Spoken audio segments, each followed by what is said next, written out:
اعوذ باللہ من الشیطان الرجیم بسم اللہ الرحمن الرحیم۔ شروع اللہ کے بابرکت نام سے جو بڑا مہربان اور نہایت رحم کرنے والا ہے۔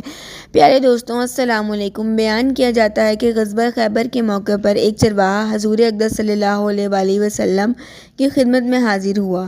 وہ چرواہا یہودیوں کی بکریاں چرایا کرتا تھا۔ جب دیکھا کہ خیبر سے باہر مسلمانوں کا لشکر پڑاؤ ڈالے ہوئے ہے، اس کے دل میں خیال آیا کہ میں جا کر ان سے ملاقات کروں اور دیکھوں کہ یہ مسلمان کیا کہتے اور کیا کرتے ہیں۔ چنانچہ بکریاں چراتا ہوا مسلمانوں کے لشکر میں پہنچ گیا اور ان سے پوچھا، تمہارا سردار کہاں ہے؟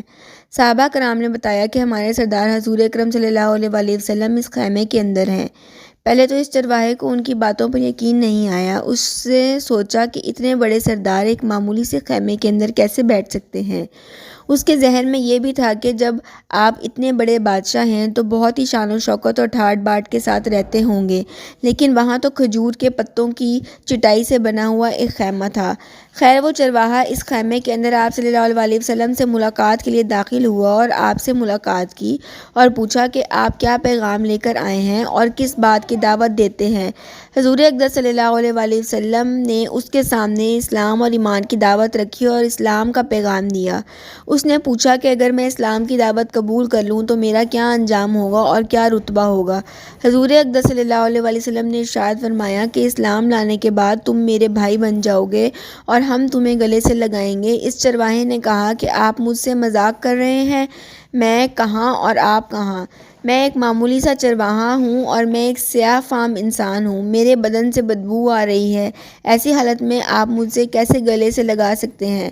حضور اقدس صلی اللہ علیہ وآلہ وسلم نے فرمایا کہ ہم تمہیں ضرور گلے سے لگائیں گے اور تمہارے جسم کی سیاہی کو اللہ تعالیٰ مٹا دیں گے اور اللہ تعالیٰ تمہارے جسم سے اٹھنے والی بدبو کو خوشبو سے تبدیل کر دیں گے۔ یہ بات سن کر وہ فوراً مسلمان ہو گیا اور کلمہ شہادت پڑھ لیا۔ پھر حضور اقدس صلی اللہ علیہ وآلہ وسلم سے پوچھا کہ یا رسول اللہ صلی اللہ علیہ وآلہ وسلم، میں کیا کروں؟ آپ صلی اللہ علیہ وآلہ وسلم نے فرمایا، تم ایسے وقت پر ایمان لائے ہو کہ نہ تو اس وقت کسی نماز کا وقت ہے کہ تم سے نماز پڑھاؤں اور نہ ہی روزے کا زمانہ ہے کہ تم سے روزے رکھواؤں۔ زکوٰۃ تم پر فرض نہیں ہے۔ اس وقت تو صرف ایک ہی عبادت ہو رہی ہے جو تلواروں کی چھاؤں میں انجام دی جاتی ہے، وہ ہے جہاد فی سبیل اللہ۔ اس چرواہا نے کہا، یا رسول اللہ صلی اللہ علیہ وآلہ وسلم، میں اس جہاد میں شامل ہو جاتا ہوں، لیکن جو شخص جہاد میں ہوتا ہے اس کے لیے دو میں سے ایک صورت ہوتی ہے، یا غازی یا شہید۔ تو اگر میں جہاد میں شہید ہو جاؤں تو آپ میری کون سی ضمانت لیجیے؟ حضور اقدس صلی اللہ علیہ وسلم نے فرمایا کہ میں اس بات کی ضمانت لیتا ہوں کہ اگر تم اس جہاد میں شہید ہو گئے تو اللہ تعالیٰ تمہیں جنت میں پہنچا دیں گے اور تمہارے جسم کی بدبو کو خوشبو سے تبدیل فرما دیں گے اور تمہارے چہرے کی سیاہی کو سفیدی میں تبدیل کر دیں گے۔ چونکہ وہ چرواہا یہودیوں کی بکریاں چراتا ہوا وہاں پہنچا تھا، اس لیے حضور اقدس صلی اللہ علیہ وآلہ وسلم نے فرمایا کہ تم یہودیوں کی جو بکریاں لے کر آئے ہو ان کو جا کر واپس کراؤ، اس کے لیے یہ بکریاں تمہارے پاس امانت ہیں۔ اس بات سے یہ اندازہ لگائیں کہ جن لوگوں کے ساتھ جنگ ہو رہی ہے، جن کا محاصرہ کیا ہوا ہے، اس کا مال غنیمت ہے۔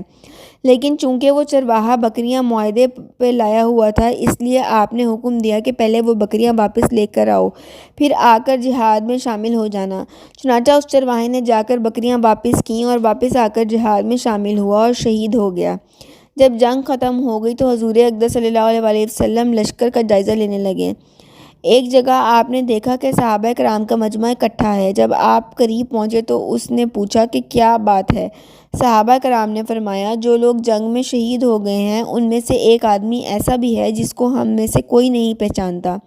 آپ صلی اللہ علیہ وآلہ وسلم نے فرمایا کہ مجھے دکھاؤ۔ جب آپ نے دیکھا تو آپ نے فرمایا، تم اس شخص کو نہیں پہچانتے مگر میں اس شخص کو پہچانتا ہوں۔ یہ چرواہا ہے اور یہ وہ عجیب و غریب بندہ ہے جس نے اللہ کی راہ میں ایک بھی سجدہ نہیں کیا، اور میں اس بات کی گواہی دیتا ہوں کہ اللہ تعالیٰ اس کو سیدھا جنت الفردوس میں پہنچا دے گا، اور میری آنکھیں دیکھ رہی ہیں کہ ملائکہ اس کو غسل دے رہے ہیں اور اس کی سیاہی سفیدی میں تبدیل ہو گئی ہے اور اس کی بدبو خوشبو میں بدل گئی ہے۔ اس واقعے سے ہمیں یہ سبق ملتا ہے کہ اندازہ کیجئے اگر کچھ عرصہ پہلے اس چرواہے کو موت آ جاتی تو سیدھا جہنم میں چلا جاتا، اور اب اس حالت میں موت آئی ہے کہ ایمان لا چکا ہے اور سرکار دو عالم صلی اللہ علیہ وآلہ وسلم کا غلام بن چکا ہے۔ تو اب اللہ تعالیٰ نے اتنا بڑا انقلاب پیدا فرما دیا ہے، اسی لیے فرمایا، اعتبار خاتمے کا ہے، اس لیے بڑے بڑے لوگ لرزتے رہتے ہیں اور یہ دعا کرتے ہیں کہ یا اللہ ہمارا خاتمہ ایمان پر فرما۔ میری یہ دعا ہے کہ اللہ تعالی ہم سب کو اس سبق حاصل کرے اور اس پر عمل کرنے کی توفیق عطا فرمائے، آمین۔